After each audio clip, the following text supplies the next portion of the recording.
50 থেকে 60টি হাতির পাল দিনভর দাপিয়ে বেড়ালো চন্দ্রকোনায়। রাতে হাতির পালকে অন্যত্র নিয়ে যেতে হিমশিম খেতে হলো বন দপ্তরকে।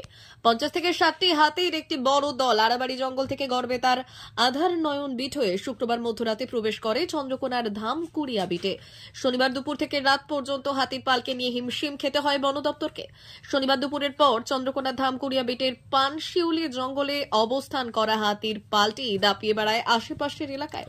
সন্ধে নামতেই হাতির পাল একাধিক দলে ভাগ হয়ে দাপিয়ে বেড়ায় ধামকুড়িয়া বিটের পানশিউলি, ধামকুড়িয়া, গোপীনাথপুর, রাজবাঁধ, আমশোল ও 3 নম্বর কলোনি এলাকায় মাঠে।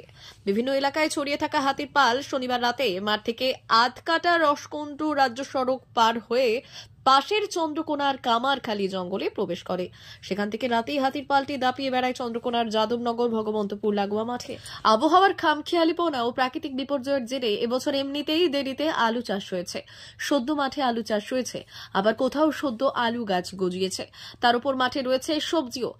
এমন সময় এত সংখ্যক হাতির পাল একাধিক মাঠে দাপিয়ে বেড়ানোয় চাষের ক্ষয়ক্ষতির বহর অনেকটাই বলে দাবি এলাকার কৃষকদের। হাতির তাণ্ডবের রাত্রিতে তখন হাতি যে কতগুলো বেরিয়েছিল সেটা আমরাও বুঝতে পারিনি। তো আমাদের আলুও ক্ষতিগ্রস্ত হয়েছে বিঘার পর বিঘা। আমরা লোন নিয়ে চাষও করেছি। আলু একবারে এমনিতে এবছর ভিজা মাটি, আলু একবারে যে দিকে গেছে সিমেন্ট করে দিয়েছে।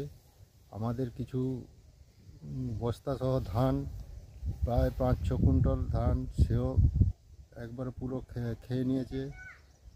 কিছু কলা গাছ, কলা বাগান ছিল, ডাব বাগান ছিল, তাকে উবড়িয়ে নষ্ট করে দিয়েছে। মানে এক কথায় চরম ক্ষতি হয়েছে কৃষকদের। হয়েছে, অবশ্যই ক্ষতি হয়েছে একদম। আমাদের এমনিতেই তো এবছর বীজের দাম, আমাদের আলু লাগানো হয়ে গেল, 5-6 হাজার টাকা করে বীজ কিনতে হয়েছে, সারের দাম 2000 টাকা।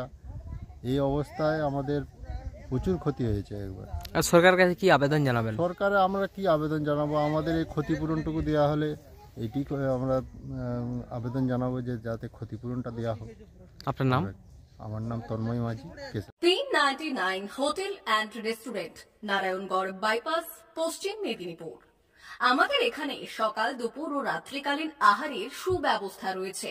সকালের টিফিনে পাবেন স্ন্যাক্স, পরোটা, আলুর paratha, bread omelette, bread toast, dosa, idli, sambar vada সহ অন্যান্য আইটেম। দুপুরের খাবারে পাবেন ভেজ ও নন ভেজ আইটেম, লাউ চিংড়ি, চিংড়ি মালাইকারি ও ইলিশের নানান পদ, ভাত, খাসি ও মুরগির মাংস। রাতের খাবারে থাকছে একাধিক ইন্ডিয়ান ও নন ইন্ডিয়ান সুস্বাদু ও সুস্বাস্থ্যকর খাবার। সুলভ মূল্যে ও পরিচ্ছন্ন খাবারের একটাই ঠিকানা, P99 hotel and restaurant, Narayangarh bypass, Narayangarh, পশ্চিম মেদিনীপুর। বিশেষ দ্রষ্টব্য, আমাদের এখানে সকল অনুষ্ঠানে খাবারের অর্ডার নেওয়া হয়।